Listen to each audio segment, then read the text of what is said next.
Hey guys, I'm going to show you something really fun to do, and that's how to have unlimited grenades with the FLAK character. I know Moze has her unlimited grenade build. Well, FLAK has one too. This is 100% legit. There's no glitches. This is based entirely upon specific equipment and a specific build. And I want to give a huge shout out to Teosil. He messaged me and he also made a very nice post on Reddit to show people this. Also, a huge shout out to Hypnos. He is someone that commented on his Reddit post and gave some more really good information and how to make the builds even more powerful. So I went in and got all the equipment that I needed, got my build set up, and I did some of the arenas, and it was so fun. You're so overpowered and you're just killing absolutely everything. You're practically invincible. In this footage here, I'm on Mayhem Mode 3. I'm offline. I'm also in TVHM, so I'm playing the hardest you can with this, and I absolutely ripped through this arena like it was nothing.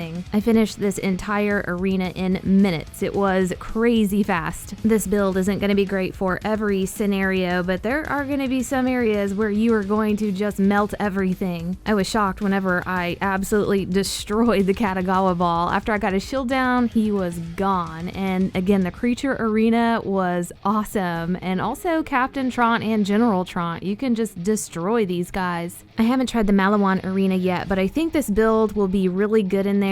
It will be great against all those enemies that are shielded. I also need to try in the Slaughter Shaft arena. That's where it's all the bandits. It might be pretty good. I might have to make some adjustments though. So again, this build is using FLAK, and you can have unlimited grenades. And the way that it works is that every time you trigger your action skill, it gives you a grenade. And he has an action skill that you can trigger over and over again rapidly, and it has an incredibly fast cooldown rate. So you throw a grenade, then you trigger the action skill, which gives you that grenade right back. Then you throw another grenade, trigger the action skill, you get another grenade back, and you just keep doing this over and over again, and you never run out of grenades. I'm going to show you guys the build I have for this, and there's always going to be room for improvement, or maybe you can't acquire some of this equipment and you're still going to be powerful but not as powerful. So there's only one thing you absolutely have to have for this, and then everything else is just going to help and support this build and make you even more powerful. The one thing you have to have is an anointed grenade, and at the bottom it's going to say on action skill end you're going to regenerate 1 grenade. It doesn't matter what type of grenade it is as long as it says that at the bottom. And of course there's going to be some grenades that are better than others. All the variations of the hexes are probably the most desirable. The ultimate grenade for this would be the recurring hex grenade, but I could not get one of those. But I did have a Merv hex, which was absolutely wrecking everything. So it's still a good option. I also tried the epicenter grenade, and that one was great. It was killing everything, but it was also killing me because those orbs would spread out and then come back at me, and I would often get caught and hit by one of them. I also tried the Nagata, which was pretty cool. That was powerful, but not going to be as good as the hex ones. I tried the Red Queen, wasn't super impressed with that, and I just felt like, yeah, the hex is where it's at. That's really what you want. The next item you don't have to have, but it's only going to help you, and that's any shield with an anointed ability that on the action skill end, it will increase the cooldown rate by 20% for a short period of time. You're constantly triggering that action skill, so this is going to give you like a constant 20% cooldown. You'll find this anointed ability on all the different shields, and it's really up to you like what you prefer and what you can actually get your hands on. The next item, again, you don't have to have, but if you can get one, it will only help your cause. You want to find a weapon that has an anointed ability that on action skill end, splash damage is increased by 125% for a short period of time.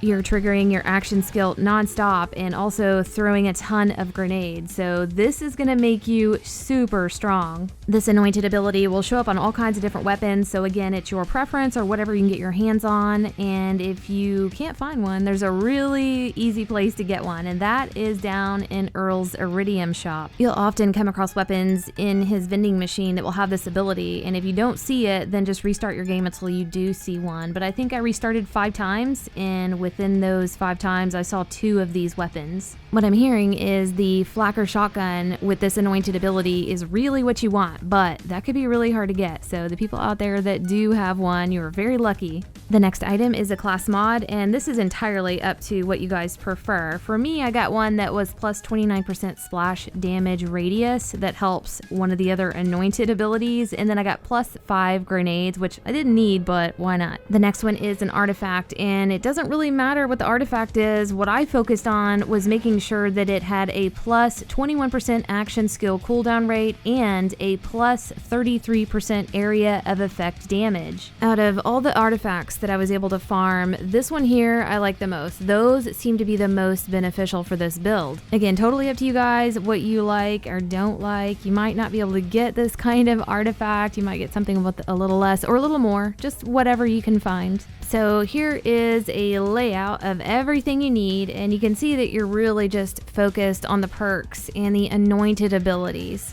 And if you can find better equipment than this, that's great. It's only going to make you more powerful. Like, for instance, the weapon. I could only find a purple rarity with that anointed ability. I could never find a legendary. And I felt okay with it because I'm not even shooting the gun. I'm just holding it out to get that anointed ability perk. But hopefully this layout here will give you an idea of what you're looking for. Again, it doesn't have to be exact, but try to shoot for the perks that are going to support the build. So as far as the skill tree, nothing too tricky here. You're just focusing on all of the skills that's going to increase the action cooldown rate and then also give more power to your racks. So on the hunter skill tree, I've got it unlocked low enough where I can access the flock and load that gives me 2 extra racks, and the rack accelerate is going to increase the cooldown rate of the racks by 20%. This build is exactly a replica of the build of someone that had posted on that Reddit post and gave a really good description of how he uses this build, and it works really good. So if you guys want to copy exactly what's here, then that should work good for you. The rest of the skill points go to the stalker portion of the tree, and then nothing goes to the master tree. So everything is going to be in the red and green section. But if you guys try this, definitely comment down below, and if any of you have some recommendations on some really specific equipment that does have the anointed abilities that you need, then also comment that down below. There will be people reading the comments, and it might really help them out. This video is just to give you a general idea of what you're looking for and then some very specific things that you do need. But this is a really fun build, and I hope you guys out there get to try it. But I hope you enjoyed this, and we'll see you next video.